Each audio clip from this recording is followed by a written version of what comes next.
सभी को नमस्कार। हिंदी के एक नए वीडियो में आप सभी का हार्दिक स्वागत है।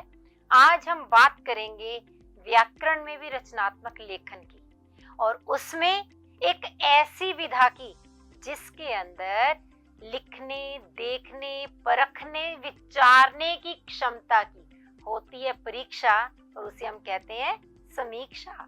तो चलिए आज हम समीक्षा लेखन पर ही बात करें। तो उसके लिए सबसे पहले हम यह देखेंगे कि यदि आप कोई फिल्म देखकर आए हैं या किसी भी टीवी कार्यक्रम को आपने देखा है और किसी दूसरे को बताना पड़े कि वह आपको कैसी लगी और क्यों लगी, तो आप पूरे 3 घंटे में उसको विस्तृत रूप में नहीं बताते, वो संक्षेप में उसकी मुख्य मुख्य बातों को कह देते हैं। ठीक है, तो यही समीक्षा होती है। यानी हम समीक्षा को अच्छे से समझते हैं, इसके लिए हम देखेंगे समीक्षा शब्द बना कैसे। यह सम और ईक्षा से मिलकर बना। सम का अर्थ क्या होता है?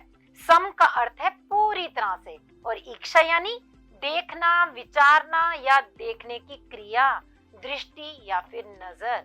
मतलब जब हम किसी भी पुस्तक पर या कार्यक्रम पर अच्छी तरह से नजर डालते हैं कि वास्तव में यह है कैसा, वह समीक्षा होती है। तो इसकी परिभाषा में ऐसे भी कह सकते हैं, किसी वस्तु या बात को अच्छी तरह और ध्यान पूर्वक देखना या परीक्षण करना समीक्षा होता है।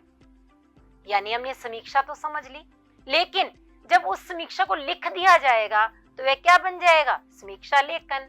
तो इसीलिए समीक्षा लेखन क्या हुआ? लेखक के द्वारा लिखी गई पुस्तक, कथा, उपन्यास, नाटक, संस्मरण आदि, यानी कैसी भी पुस्तक हो, उसको पढ़ने के बाद उसके विषय में बताना, और उस पुस्तक की समीक्षा कहलाता है। उस लिखे हुए विचार को ही हम समीक्षा लेखन कहते हैं। यानी पहले समीक्षा करना और फिर उसको लिख डालना, वह समीक्षा लेखन होगा। तो समीक्षा लेखन जब किया जाता है, उसके लिए हम पुस्तकों की भी कर सकते हैं, फिल्मों की भी कर सकते हैं, टीवी कार्यक्रमों की भी कर सकते हैं। यानी ये विभिन्न प्रकार हुए समीक्षा लेखन के।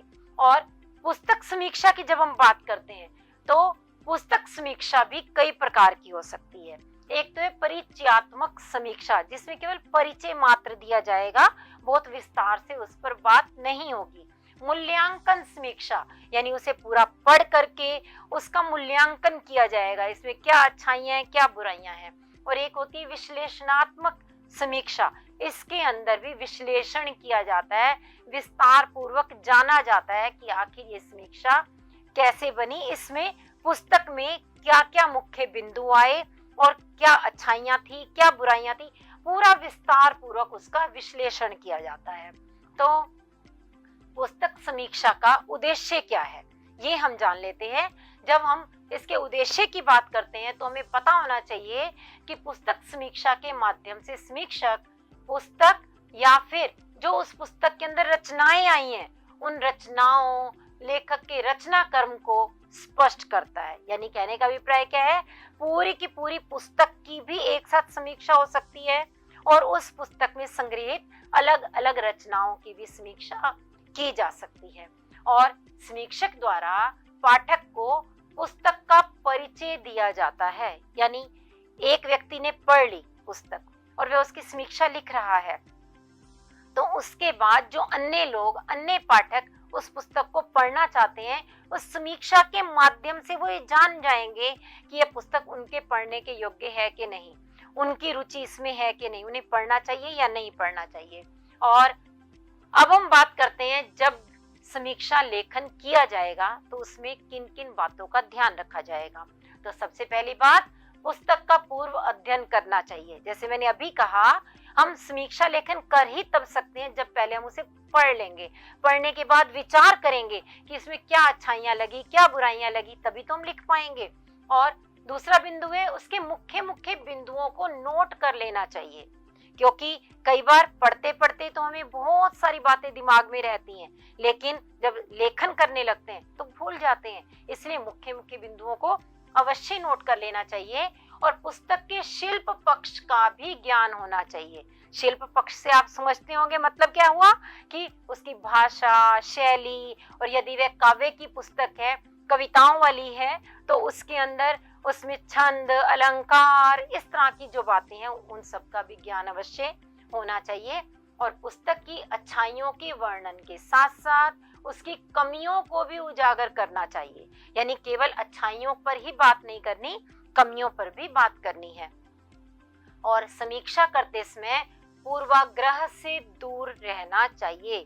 पूर्वाग्रह का अभिप्राय क्या हुआ कि कई बार हम पहले से सोच करके बैठ जाते हैं कि ये लेखक हमें पसंद नहीं तो इसकी किताब भी अच्छी नहीं, ये लेखक हमारी पसंद का है तो इसकी पुस्तक अवश्य अच्छी होगी। ऐसा नहीं होना चाहिए। उसके लिए पुस्तक के आधार पर समीक्षा की जाए, उसको पढ़ करके हम विचार विमर्श करें कि इसमें क्या अच्छाइयां रही, क्या बुराइयां रही। अब हम एक उदाहरण के द्वारा इसे और अच्छे से समझेंगे, जैसे कि रविंद्रनाथ टैगोर जी की बहुत ही प्रसिद्ध रचना है गीतांजलि।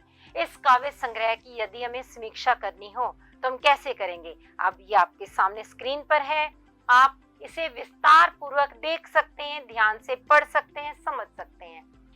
भारतीय आधुनिकता के पहले स्तंभ रविंद्रनाथ टैगोर का जन्म 7 मई 1861 को हुआ।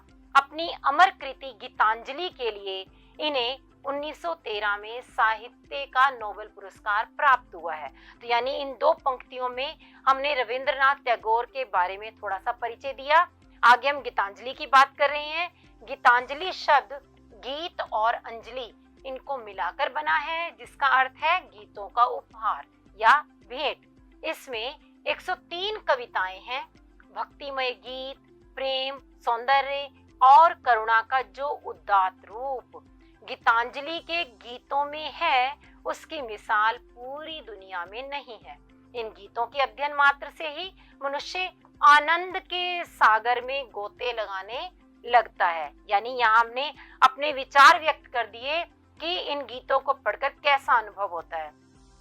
इस काव्य संग्रह में मेरी रुचि का कारण मेरी भावनाएं हैं, जो इस काव्य संग्रह में अपने वास्तविकता तक पहुंचती हैं, और यह उन सभी को पढ़नी चाहिए जो अपने भावों की गीतात्मक प्रस्तुति पसंद करते हैं। इन पंक्तियों के द्वारा हमने संस्तुति कर दी कि दूसरों को ये पढ़नी चाहिए या नहीं, और यदि पढ़नी चाहिए तो किन लोगों को पढ़नी चाहिए, जिनको अपने भावों की गीतात्मक प्रस्तुति करनी है। असल में गीतांजलि के गीत हृदय के तारों को झंकृत करते हैं, और मैं यह काव्य संग्रह उन सभी पाठकों से पढ़ने का निवेदन करूंगा, या फिर करूंगी भी कह सकते हैं, जो अपने आप से रूबरू होना चाहते हैं। तो इस प्रकार हमने अपना मत भी व्यक्त किया, और नीचे समीक्षक का नाम क लिखा है। यहाँ लिखने वाला अपना नाम लिखेगा और दिनांक भी डालेगा। तो इस प्रकार आपने देखा समीक्षा लेखन कैसे किया जाता है। तो अब आज के वीडियो को समाप्त करने से पहले आपके लिए थोड़ा सा अभ्यास कार्य, आप इन प्रश्नों को स्वयं कीजिए और समीक्षा लेखन को और अच्छी तरह से समझ जाइए। फिर मिलेंगे अगले वीडियो में। धन्यवाद।